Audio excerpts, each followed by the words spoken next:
Hi everyone, welcome back to my YouTube channel. For today's episode, I want to share with you guys how I make Dutch baby pancake. You might be wondering why I only have a small piece left here.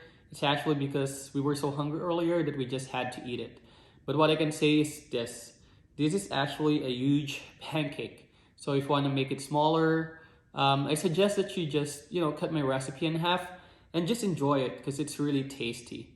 I've actually learned about Dutch baby pancake when my aunt took me to one of the restaurants here in California before, and I very much loved it. And so I told myself, hey, I want to make it.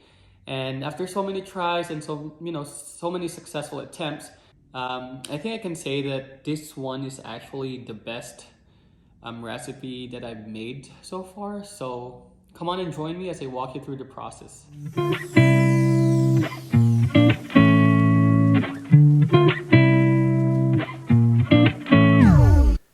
Hi everyone, for today's video I'm going to show you how I make Dutch baby pancake. It's very easy and straightforward, and you can make this for breakfast or for lunch, or you can even have this for dinner if that's your thing. So anyway, first we start by preheating the oven at 425 degrees Fahrenheit with the skillet inside it.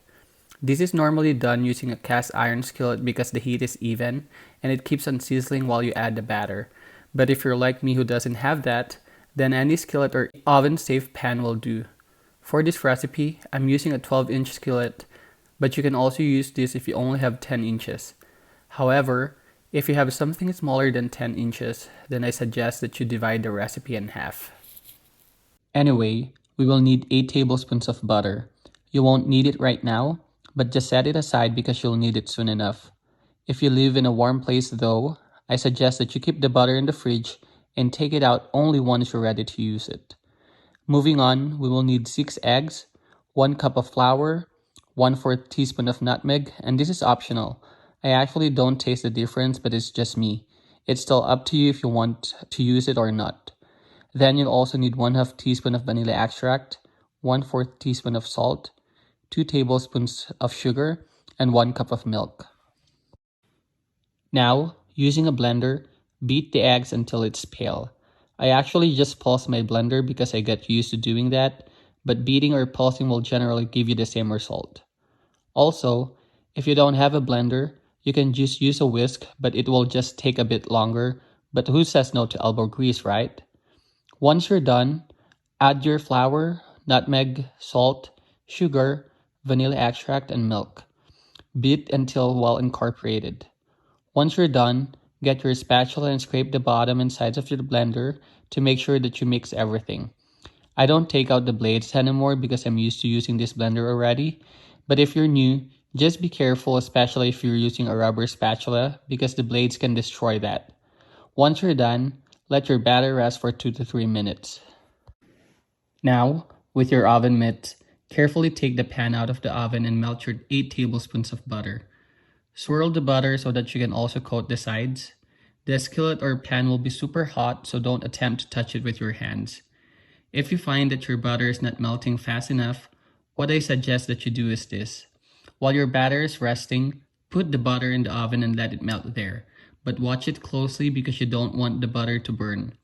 It will only take a few seconds, so take the pan out as soon as the butter is just melted, and then continue doing it with your hands while wearing oven mitts, of course.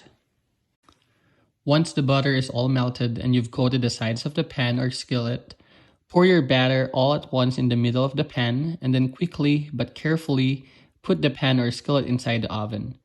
Bake it for 20 minutes if you're using a 12 or 10-inch skillet, or 18 minutes for anything smaller than that, or until the pancake is golden brown along the edges. Do not open the door while it's baking because it will deflate. If you have a conventional oven and can't see the inside of your oven, just trust yourself in the process. If it doesn't look pretty after you're done baking, hey, it's still going to be delicious. Once it's done baking, I turn off the oven and leave the door ajar for 1 to 2 minutes, just so the pancake will not deflate once I'm ready to eat it.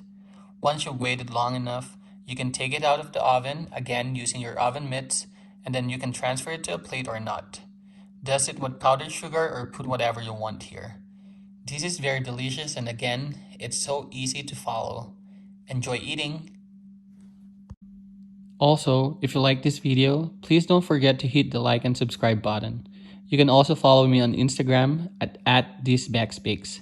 See you next time!